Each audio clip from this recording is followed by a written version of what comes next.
Sir. కూర్చో. ఏంటమ్మా problem?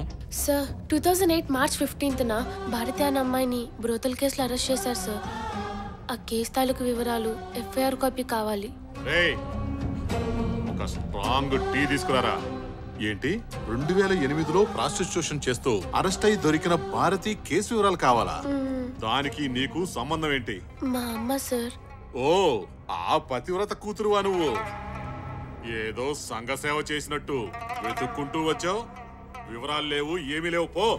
Excuse me sir, ఒక సిటిజన్ గా నాకున్న రైట్స్ బట్టి అడుగుతున్నాను. లేదనే రైట్స్ మీకు లేవు.